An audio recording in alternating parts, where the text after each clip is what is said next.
Hello everyone, Dr. Shabazz here, and I will be presenting Chapter 10. And Chapter 10 is dealing with brand management. That's essentially what it is pertaining to.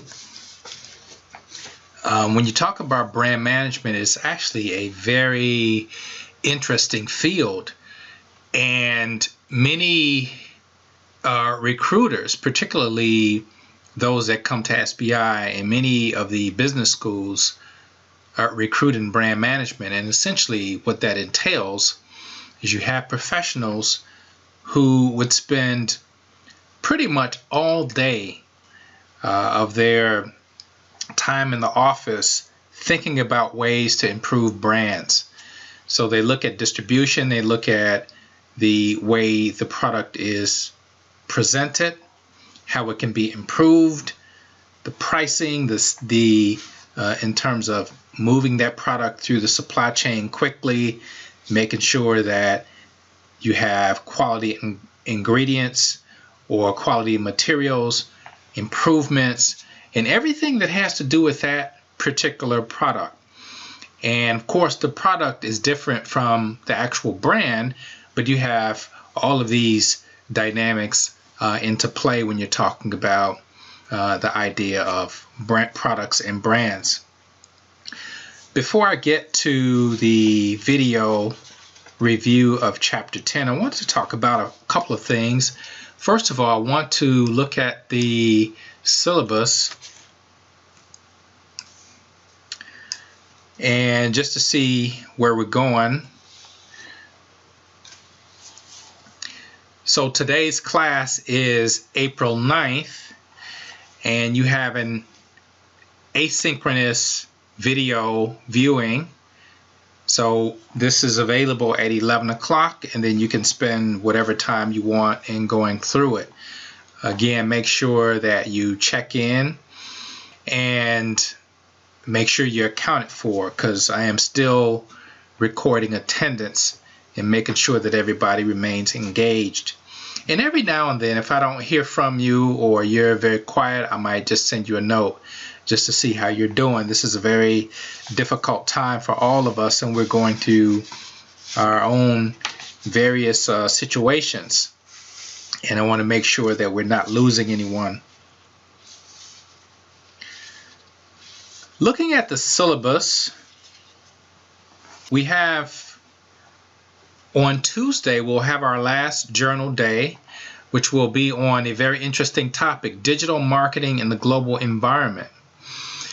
And of course, as you could probably guess, that deals with e-business, e-commerce, the digital platform in terms of how people are using that distribution channel, which is actually probably has outstripped the physical channel, to be honest. If you really look at the numbers, you have an explosion of online activity, and we'll kind of look at some of the dynamics in terms of how people are using that platform. Seeing that we're in a crisis, you find that people are being very creative using the online platform. And this is despite or maybe because of the social distancing, that you have many activities moving in the online platform. I just attended a meeting last night that was one of the organizations that I'm a member of, and of course people were attending that meeting, and they were all over the country, and it was just very interesting to see people. It was about 100 people that were on that call. It was a Zoom video call, and it was just very interesting as I was sitting there thinking about how we're now interacting, and perhaps the same can be said when we start talking about how people are marketing products and conducting business online. So on next Tuesday, we'll have our last journal, and then on next Thursday, a week from today, will be our last exam, and that will cover chapters 8 through 10. And so I will have videos for all 3 chapters. This will be the last of the 3 chapters, so you'll be able to view all 3 videos. Now bear in mind, we just had a quiz on chapters 8 and 9. I do have 2 videos for chapter 8, but one of them had a lot of other stuff in it. It had a quiz review, it had an update dealing with how we're going to conduct classes. It had a lot of different things in it. And I had a second one that I uploaded, so make sure you take a look at that. I think I cover the material in a lot more depth, and there's a nice video segment at the end where I show pictures of a lot of different trading ports. And again, that's chapter 8 when we were talking about importing, exporting, and sourcing. Chapter 9 was on market entry strategies. I have a video for that. And then finally, this one, which deals with branding. Just a few things about the best frozen foods cases. You have those grades that have been posted.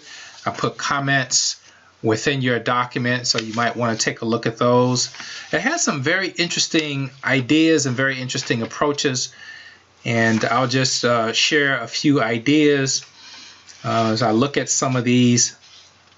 Dewan did a pest analysis of Germany before he went and he made some of these suggestions, one of which, along with there were 2 people that suggested a frozen food day in Germany to kind of introduce people to the idea of frozen foods.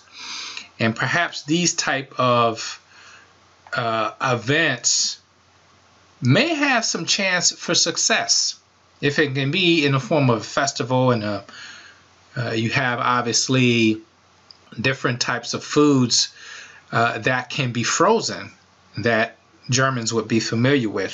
So that was a very interesting idea, making inroads into the frozen food industry by having strategic alliances with German companies, market segmentation, targeting specific markets for frozen foods. Looking at many of the ways to integrate the supply chain. As some of you have made suggestions to invest in deep freezers, maybe even investing in microwaves, and to make frozen foods more, I guess frozen foods would then be easier to prepare if you have both of these appliances, the freezers and the microwaves. I think in Europe, although Europe is changing, as you saw in the article where they talked about the frozen food, that segment has increased 30% in the last 10 years. That was a 2019 article. So you have this increase in the idea of convenience. If you remember the article that I posted, I have put it behind me that frozen foods have increased 30%. They also make a mention of the idea of ice cream and frozen foods when you talk about pizzas and other types of convenience foods that are now being popularized. In fact, Jordan in his paper talked about the top 3 frozen foods in Germany, which is 62% of the frozen foods are in 3 categories. That is frozen meals, 21.7%, frozen fish, 20.5%, and frozen meat, which is 19.7%. So you have an increase in this idea of frozen food items, which would mean that certainly there is an increased market, for these products. This case was actually written some time ago, as you can imagine, because it mentioned West Germany. That was when you still had West and East Germany. After the fall of the Berlin Wall, then you no longer had the West and the East. You just had Germany. And so with the fall of the Berlin Wall, you had the consolidation of the two units, and now the capital is Berlin. The idea, a lot of you had mentioned surveys and focus groups. One of the things I did like with Leon's suggestion was that he wanted to establish a partnership with Aldi.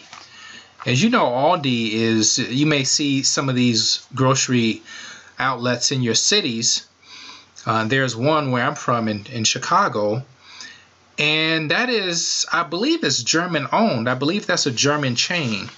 And so it would be interesting to see if such a partnership would bear some fruit in terms of distribution.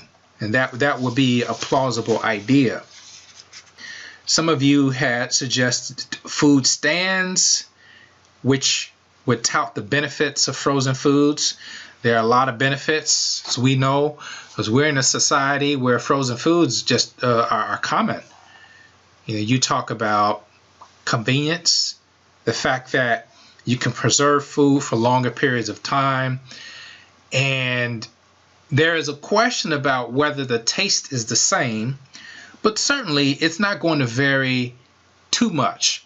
There might be a little bit of difference in the texture, but most will agree that frozen foods will hold the taste rather well. So Madison had a very interesting suggestion. Her suggestion, remember the packages it didn't have all the languages. So Madison suggests that we put stickers on the packages.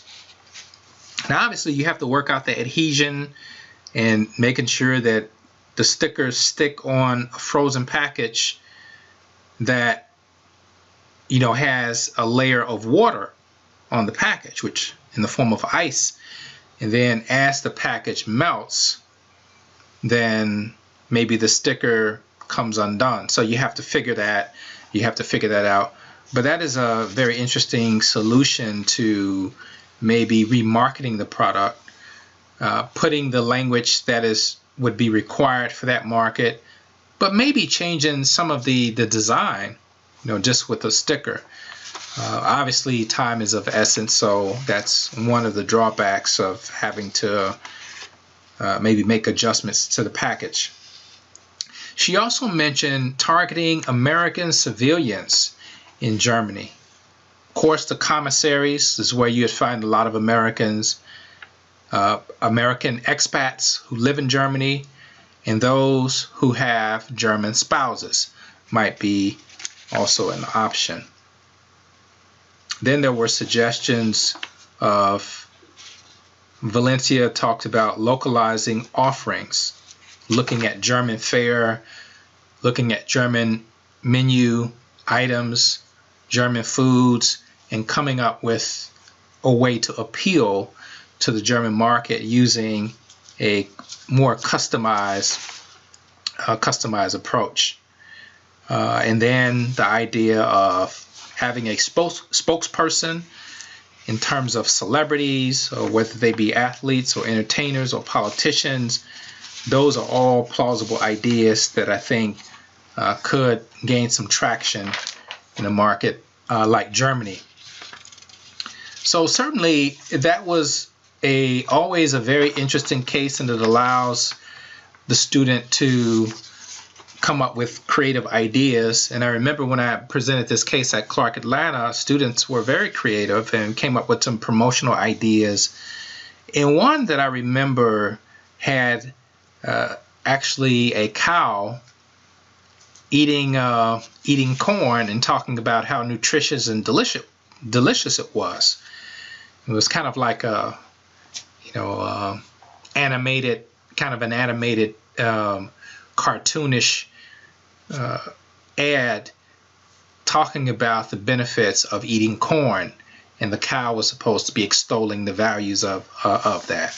It's kind of interesting. Not sure that something like that will work, but at least you have an idea that you can kind of toss around. Okay, so one of the other things that I would like to begin talking about is your final project, and I will be talking in more detail about that, which is essentially going to be something that you create for an international market. And hopefully you all are making some progress and you have some ideas on that, because time is running short. I am looking possibly for another speaker to join us, and I'm looking at getting someone in the area of digital marketing. I have had students, my former students in the past, who were in branding, digital marketing, branding online, social media. I have a number of students who are involved in that industry segment, and I may reach back and see if they will join us for our class. So I will begin to play this chapter 10 review. This chapter is called Brand and Product Decisions in Global Marketing. And it is, as I said, a very interesting chapter whenever you talk about branding, because brands are changing. The brands that we know that our parents and grandparents have used are still durable, and brands are still valuable.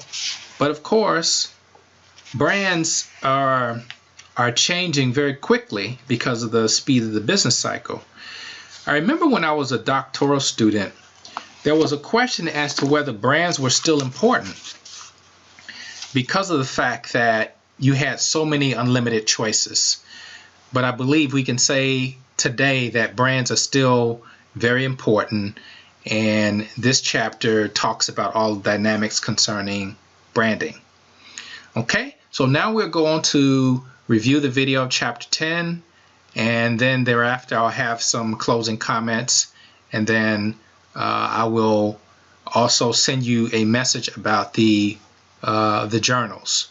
Okay, so I'll see you all on next Tuesday, where we'll have our journal presentations. Have a good weekend and be safe.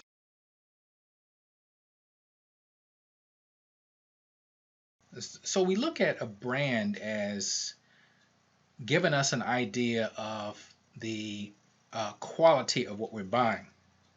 So for example, I have a bottle of Fiji water, and if we know anything about Fiji, it's in the Pacific Islands, and there's you see these tourism videos of Fiji, and it's beautiful, and you have these waterfalls, and you have this pure water, and this goes in with the idea of Fiji water.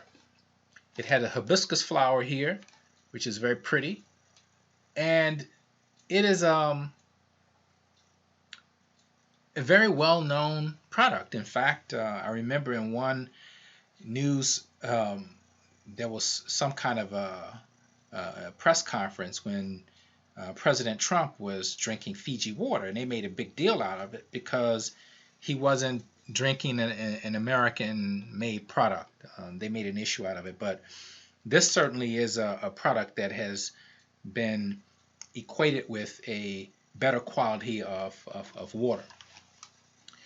You look at other types of bottled water, and I have one here. This bottled water prides itself on purity through its being alkalized, or having better alkalinity, which meaning the higher alkaline level, the better it is in terms of its purity. So this has a pH of 8. So you have information on the label, and the label is in the back of the bottle, which is unique. And then you have educational information also on the back. So it says this brand is real water, not fake water, which is what would be the opposite of real. But it says taste and feel this difference. And it talks about the process. There's all kinds of information here about how this water was produced, where it was produced, and it offers a value proposition of why this water may be better than others. So here you have all these different ideas of branding. And as we go through, we see that a product is a good, a service, or idea. And they can be both tangible and intangible. What do we mean by that? Well, we know what a good is.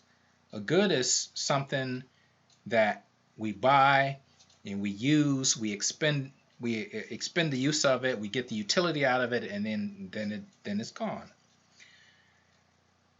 And we know that's physical. So I have this bag of Oreo cookies that I think I bought these in South Africa. I've never opened them, obviously, and I'm generally fascinated by I buy products from different places and just to see how they differ.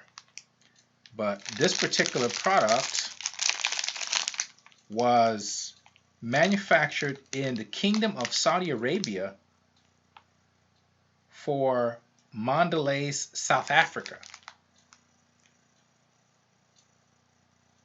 And so this is an American product that was manufactured in Saudi Arabia for South Africa, which is a very intangible product. So what about services? How is a product a service? Well, if you look at FAMU, FAMU is an institution of higher education. So what do we offer? What are our products? So you may say, well, we offer degrees. And that's true. It is a tangible product that we offer. But we don't really sell degrees. We don't really sell degrees. We are providing service that adds value. So we offer a value proposition that when you leave here and you get that degree, then you have an increase in intellectual capital that you can turn into something tangible in the form of employment or some kind of positioning in the market as an entrepreneur or as someone who's able to command a value in the market. So while FAMU does not sell products per se, we don't sell degrees, we offer a service, and that service we offer to those who matriculate through this university. Obviously, the end product is the degree, but the service that we render is the education in the terms of the bachelor's degree or the master's or the doctorate that we offer here. So we have tangible, intangible. We have various product types, and the book gives more detail on the product types. And so you can check with the book. They give consumer and industrial goods here. There are other types of goods as well, other categories such as durable goods, non-durable goods. They give you disposable goods. So there are all these various categories of products. This diagram is not in the book, by the way, but this is from Principles of Marketing, and it shows the layers of the product. It shows you the core product with the basic purpose, benefits of the product, the value proposition. You have the actual product, which is the second layer, which gives you the attributes and the characteristics of the product. Then you have the augmented product, which is the extra attributes that may encourage you to choose one product over the other, such as warranty, such as the payment plan, maintenance, delivery, product use instructions. When you start talking about buying a car, then you get a warranty on the parts. You get a warranty in terms of the number of miles. So those are things that are very important. And also the payment plan in terms of the interest rate that one is offered to pay for a vehicle like a car. packaging. Packaging is a very, very interesting idea. And I often go to stores and I look at I go through the aisles and I look at products. Even though I'm not shopping in that aisle, I look at products. I'll look at how they're situated on the shelves. I'll look at the different packaging. For example, there's a product that has that's named after me. My first name, Daim. But it doesn't have two A's. My name has two A's, but it means the same thing. And I bought these products in different places, and I don't know if that has anything to do with the actual packaging, and I don't remember where I bought this product. But as you can see, this is a foil wrapper, and you can see the length of it is long. This is a long candy bar, and it has a kind of a mint colored foil or packaging, which goes along with the flavor, I would imagine. Now, you look at this product here. This is the same product, different packaging in a box, but it had these small bite-sized pieces of candy, in this box. I don't remember where I got this from either. I think I got this over in Europe. This one I think I got in Africa. This one I got in Europe. And this different packaging, I got in the Caribbean when I was there. I think I got this in St. Martin. And this is cellophane. And it has the little pieces. And all of these are different types, different sizes, different, packaging, cellophane, foil in the box. So you have all these different types of the same product. This is basically a toffee, caramel toffee product, which is very popular overseas. Furthermore, I wanted to also share with you this article that was submitted as part of a journal article many years ago in a class, that is Cultural Tastes Affect International Packaging. So this is saying that depending on where you go will affect how products are packaged, which makes a lot of sense. But just to give you an idea of some of the things that they're talking about in here, I'll just read to you. It says cultural differences greatly affect how food product packaging is perceived and how products are sold in various countries. Although we are often advised to avoid judging a book by its cover, marketers know that consumers always judge products in part by their packaging and presentation. The material, size, imagery, color, and quality of a product's container can significantly influence how a product is perceived in other countries and cultures. They give an example here, a very interesting example. They give the example that in the United States, we would probably find it strange to see mayonnaise sold in a large 2-liter bag with a spout on the top.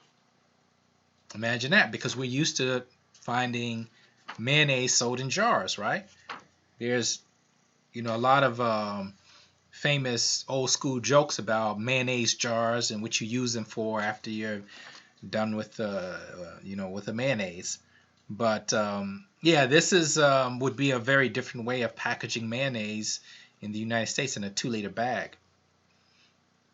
This type of mayonnaise container is much more common in Chile, where the average person consumes several pounds of mayonnaise every year. So in Japan, the KFC, since we have done a case on KFC, it says Kentucky Fried Chicken Japan had to fight to break from many of the KFC standard American practices. Okawara, who is the former president of KFC in Japan, adapted to the local culture that expects higher standards of quality and presentation from fried foods. It was reported that instead of dumping chicken into buckets, KFC in Japan neatly arranges chicken in a single layer in wide boxes with ribbed plastic bottoms to minimize grease absorption. The simple packaging change had a huge positive impact on customer perception and sales. So yet another example of how packaging makes a big difference when you're talking about international markets. Not to mention the eco packaging, which we even see in this country. Years ago, McDonald's had decided that they were going to move away from the styrofoam. I actually had an article that I wanted to share.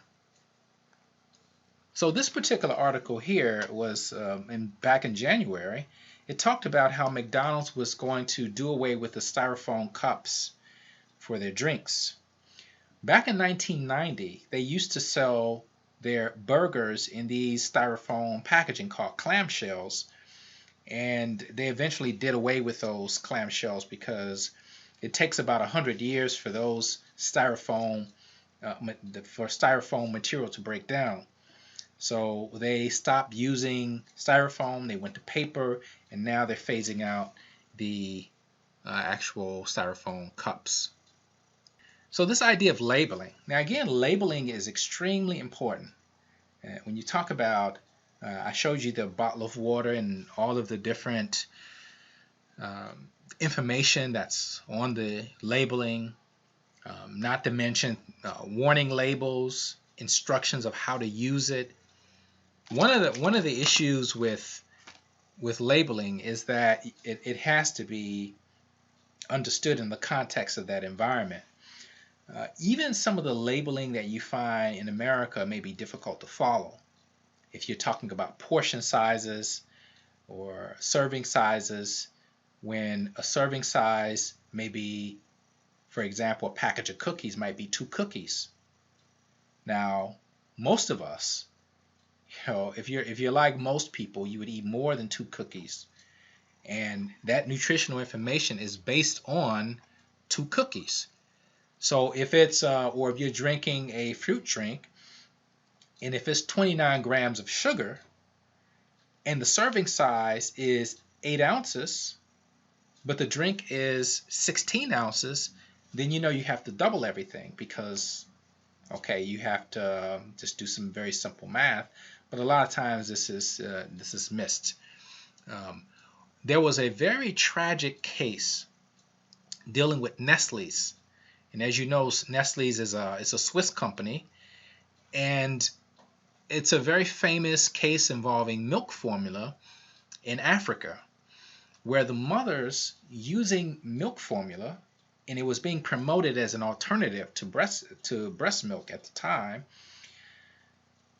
The instructions were not clear, and many of the mothers did not know how to mix the formula, and they were using water that was not clean, and many of the babies, a number of babies got sick, and some of them actually died as a result. And it's a horrible case of I would say negligence by Nestle's by not making clear of their labeling practices.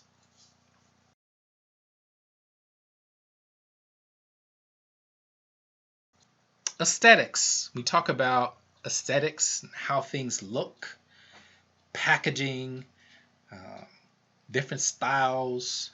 And if you will notice, a lot of times these companies will change their packaging. And I'll show you an example here where you have Tropicana. Tropicana changed its packaging. Now, this was actually a failed attempt. And as I show you this other case, what to learn from Tropicana's packaging redesign failure. So it talked about the new packaging. And here are the issues. That Tropicana invested $35 million in the ad campaign to repackage it. This is the difference. But it turns out that there were a number of challenges, that people were more attracted to the Tropicana with the fresh orange on the front than they were with it presented as in a glass.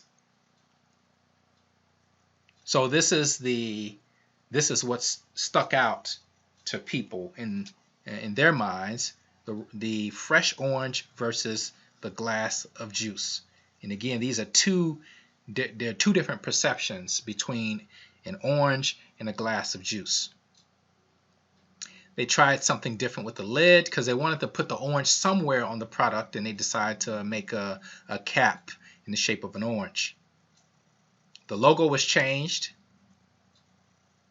Here on the left it is horizontal and on the right it's vertical. It's a very important difference. Then the ads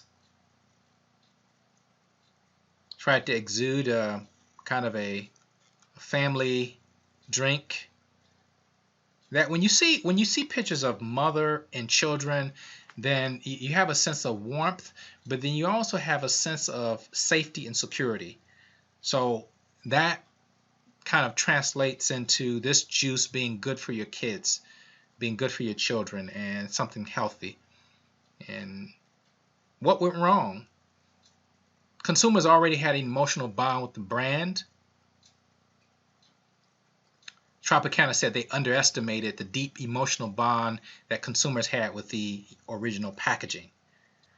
One of the other problems is that the consumers did not quickly recognize the new brand or the new packaging in Tropicana, because they were looking for the old cues, the fresh orange with the straw sticking out. They were looking for something very specific. So what are some of the takeaways? Consumers feel an emotional bond with the appearance of the product and the brand they love. Branding elements on a package cannot all be changed at once. Tropicana tried to change many at one time, and it certainly didn't work.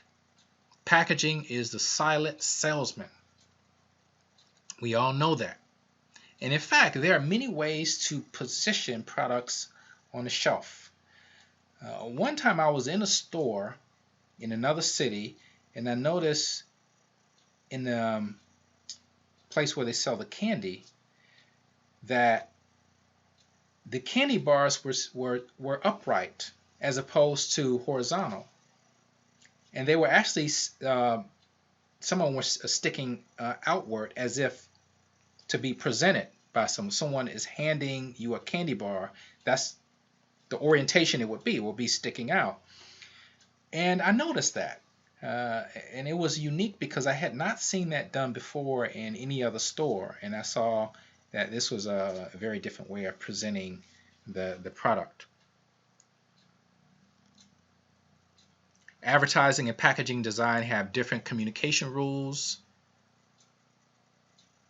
in terms of orientation, vertical, horizontal, and colors, and but you can point to a lot of successful repackaging ideas. If I go back to this Google search results, you can see this Heinz tomato ketchup. That was an example of a very successful repackaging effort, because what do? When ketchup runs low in a bottle, we turn it upside down to get the last bit of it. So Heinz decided, okay, we're going to make a bottle where you don't have to do that, and it's weighted so that it doesn't tip over and break or what have you. So lots of very good examples when we talk about repackaging. Sometimes the size is the size of the bottle or the packaging is changed. Sometimes it's the color. Sometimes they give you a different type. For example, you have a lot of these products that are now come in different sizes, bite sizes, different flavors that they combine, and it presents more options. But packaging also does something else. And give you a personal example. When I was a teenager and I would eat every type of candy you can think of, I used to like Snickers. But then they came out with a bite-sized Snickers years ago, and obviously you look at a Snickers bite-size and you in 2 bites you're done. But what happens is that you end up, because they repackaged it, you end up consuming more than you would have before. For example, if you eat a Snickers bar, that's 1 bar, but the fun size or the bite size, you may eat 3 of those or 4 of those, which would be the equivalent of 1.5 Snickers. If you are like some people binge when they can't stop eating, and you look up and you've had 3 or 4 portions, of a snack, of cookies or chips or whatever it is that you're eating. So there are also lots of methods that are used to increase the sales. So what is a brand? A brand is, as defined in the book, as a complex bundle of images and experiences in the customer's mind. It performs 2 functions, represents a promise, and it is a type of quality certification. And I mentioned that in terms of the packaging, and you see all of these characteristics of the product on the packaging itself. We are visual people, and there's a psychology of colors. If you had me for principles of marketing, I may have talked about the psychology of colors and showed you how different colors mean different things. And it may not be a surprise to you that many fast food companies use red, yellow, and orange in their logos, because red is a color of excitement, and it is said to spur hunger, make you hungry. And so that is a very interesting connection there when you start talking about packaging and colors and aesthetics and all the things that we saw on previous slides. But this idea of brand equity, how much are we going to put into this product? How much are we going to invest into the marketing of this product? Because this product, from a company standpoint, is an asset, is part of a portfolio of products. So brand equity is an asset that represents the value created by the relationship between the brand and customer over time. So you put in investments in this product, and you want to extract the value, or the customer wants to extract the value out, which in turn translates into greater revenue by the company. So here you have the greater equity benefits. You invest in the product, hopefully you get greater loyalty, less vulnerability to marketing actions by competitors, less vulnerability to marketing crisis. Sometimes when there is a price increase and we have to make decisions, sometimes we will stick with what we know because we know the brand, and we're willing to pay a little bit more because we have the history of value with that product, and we will continue to buy that product regardless of the price increase. Well, of course, there's elasticity, and there's a certain point at which you will go before you look for substitutes. But typically, if the brand is something that you've had trust in over a long period of time, you will stick to that. What has happened, though, I mentioned this internet commerce era from the late 90s and early 2000s, that there was a lot of questions about the idea of branding. And even today, you have the rise of many different companies. This is an article on The Economist magazine, the new titans and how to tame them. So they're talking about Amazon, Facebook, and Google. So these are the big mega brands now, and very interesting that these new age brands are now the talk of the marketing world. Here you had in Fast Company a cover story of 25 brands that matter now. And in the actual magazine, I'll read some of the 25 brands that matter now. Google, Apple, Amazon, Tesla, Netflix, Airbnb, Facebook, Starbucks, Instagram, NPR, Patagonia, Warby Parker, Nike, Spotify, Lyft, Slack, Everlane, Sweet Garden, so on and so forth. So there are 25 of them. Adidas is one, HBO, Chobani, the yogurt maker, Twitter, Disney are all there. So very interesting, and then they have some commentary here about each brand and why these brands matter. Some of these brands actually develop into cult icons, and people use them for various status reasons to show their brand loyalty. You have different levels of products. You have local products and brands. For example, when we talk about local products, and we have restaurants that are local. We have, for example, banks that are local. My bank is a regional bank, capital city. Then you have right here on Adams Street, you have Olene's Restaurant, which is a local brand that we know all too well. You have your domestic products. Your domestic products would be something like Chick-fil-A, which has no international stores. It is totally a domestic brand that is nationwide.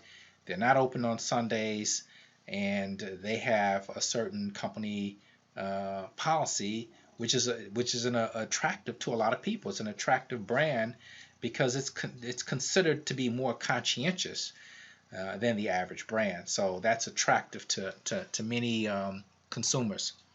Then you have your international products and brands.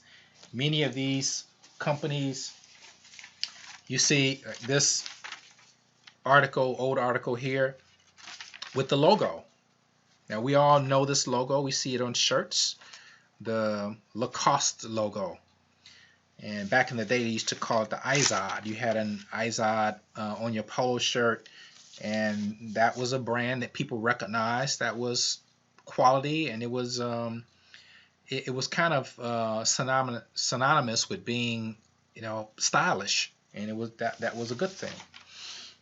You have some other brands that have had spin-offs or have been customized. Sex in an African City.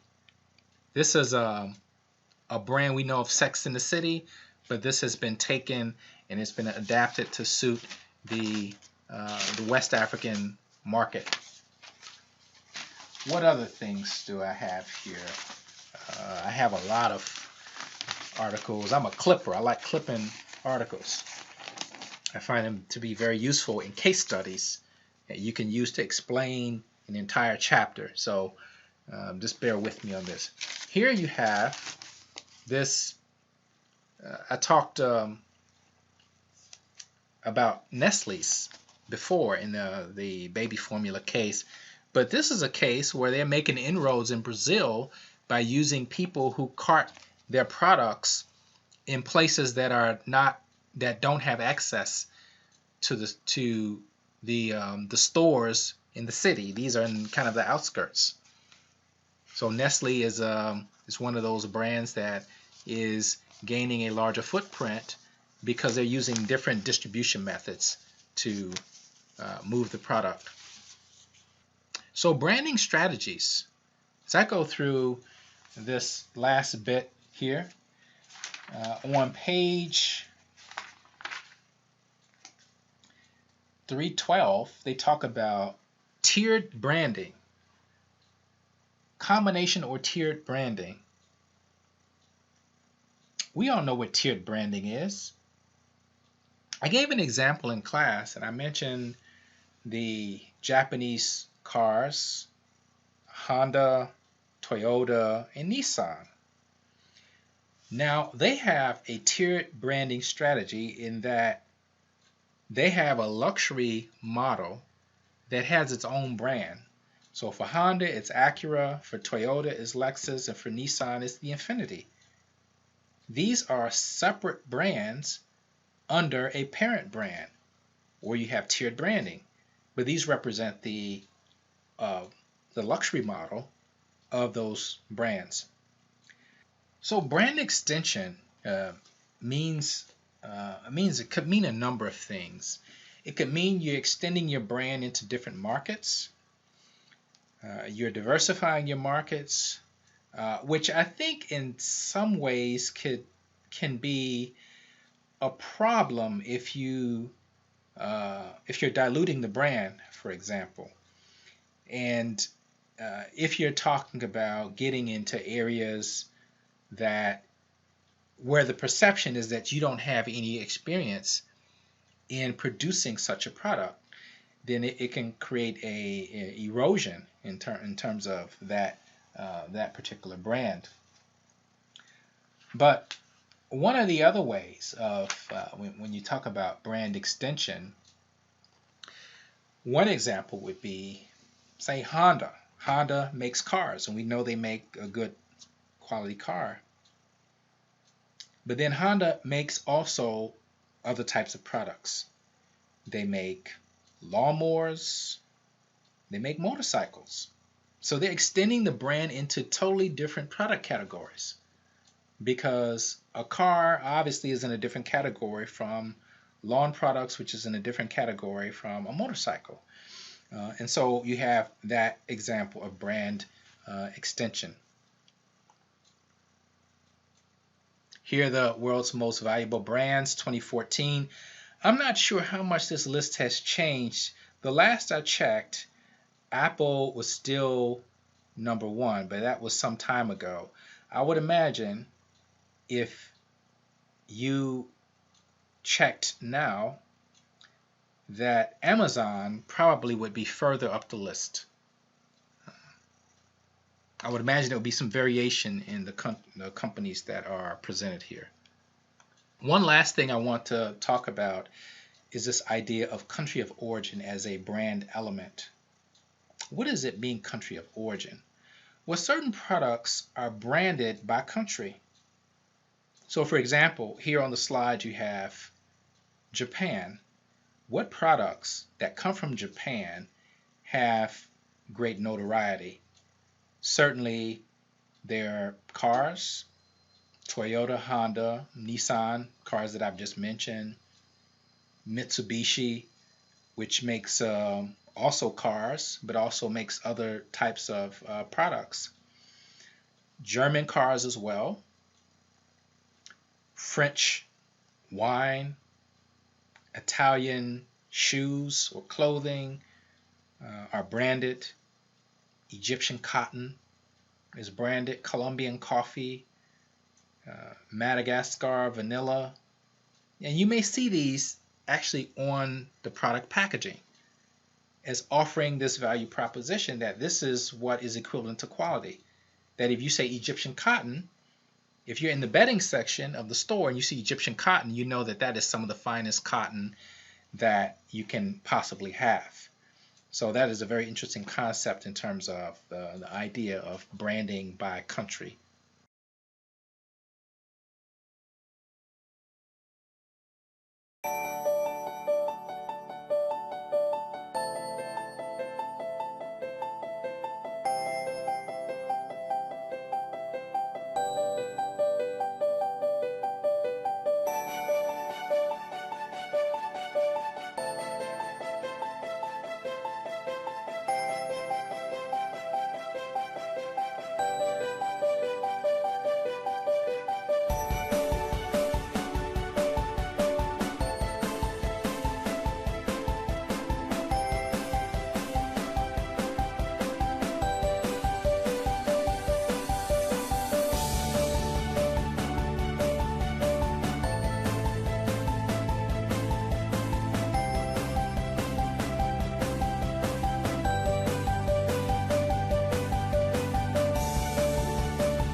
As COO of Patron Spirits International with 29 years experience in the beverage industry, I've learned that it takes careful analysis and planning to build a global brand. We've used the following steps to expand Patron's reach from 3 countries to 130 in just 6 years. To succeed globally, you have to maintain a consistent brand identity, even as you adapt to the values and consumer habits of the target market.